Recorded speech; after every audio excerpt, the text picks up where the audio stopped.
Released in 1982, Donkey Kong cemented Nintendo as the video game powerhouse, coming right after their mega hit Pac-Man. Naturally, this is the game that kicked off the Donkey Kong franchise, as well as being the first appearance of Mario, but it was also the first platform game to feature jumping. Previously, this genre had always been called climbing games, but now the term platformer was born. It all started right here, folks. The original pattern would be huge, but I'm redesigning it to be shrunken down to fit nicely on an 8x10 inch canvas. That's pretty dang small for a whole screen, so obviously we're going to be getting into some minimalism and breaking down the elements. The first step was deciding that the platforms were going to be 2 beads thick. That's raspberry and bubblegum. I thought I might be able to go 3 and have the middle row be dithered every other bead so we could have little connectors like the girders in the game, but there just wasn't quite that much space.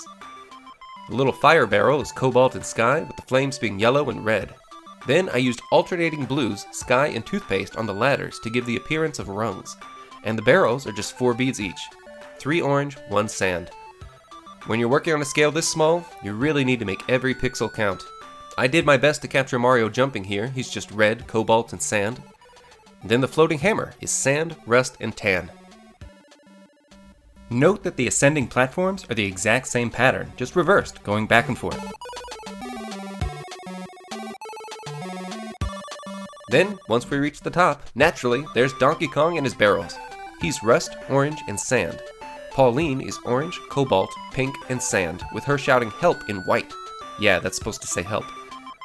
As always, feel free to play around with my designs, maybe you'll come up with something better. And oh boy, time to fill in that black background. Not gonna lie, this part can be a little tedious, but it is fun to watch the piece come to life.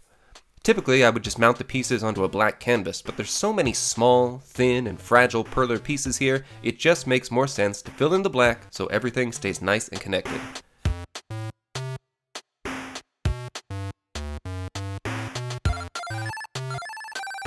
Then we take our trusty iron and work our way down, making sure to fuse those beads that are on the line where the pegboards connect. Sometimes they need a little extra attention. Put some big heavy books on top to keep it flat while it cools. I usually give it a solid half hour. Finally, I'll attach it to the canvas using hot glue, flipping it over to display the clean, unironed side of the beads. I also painted the sides of the canvas black to match the background. Be sure to line up those edges, and you're done! A very cool, eye-catching, easy-to-make version of one of the most famous arcade games ever. Click the link in the description for my pattern to make your own. Have fun, and thanks for watching.